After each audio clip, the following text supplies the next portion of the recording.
சென்னையை அடுத்த திருவொற்றியூரில் பூ விற்பனை செய்யும் பெண் மாமல் கொடுக்க மறுத்ததால் வெட்டி கொலை செய்யப்பட்டார்.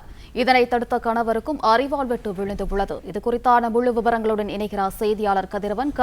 வணக்கம், விவரங்கள் என்ன?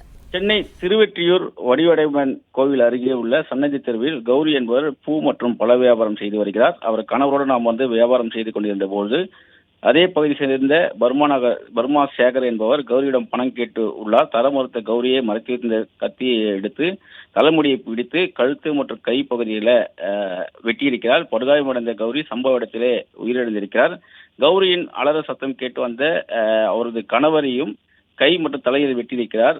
அவரும் படுகாயங்களோடு தற்போது ஸ்டான்லி மருத்துவமனைக்கு கொண்டு செல்லப்பட்டிருக்கிறார். தப்பியோட முயன்ற பர்மா சேகரை அருகிருந்த வியாபாரிகள் மற்றும் பொதுமக்கள் பிடித்து போலீசாரிடம் ஒப்படைத்திருக்கிறார்கள்.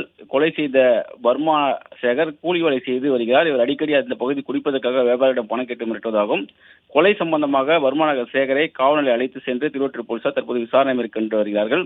கடந்த சில நாட்களுக்கு முன்பு இதே போன்று இந்த பர்மா சேகர் இந்த பெண்ணிடம் கௌரியிடம் தகராறு ஈடுபட்ட போது செருப்பால் அடித்ததாகவும் அதற்கு பழி தீர்க்கும் வகையில் தற்போது இந்த கொலை செய்திருப்பதும் கூறப்படுகிறது. உயிரிழந்த கௌரியின் உடலை உடற்கூறு ஆய்வுக்காக ஸ்டான்லி அரசு மருத்துவமனைக்கு கொண்டு செல்லப்பட்டிருக்கிறார்.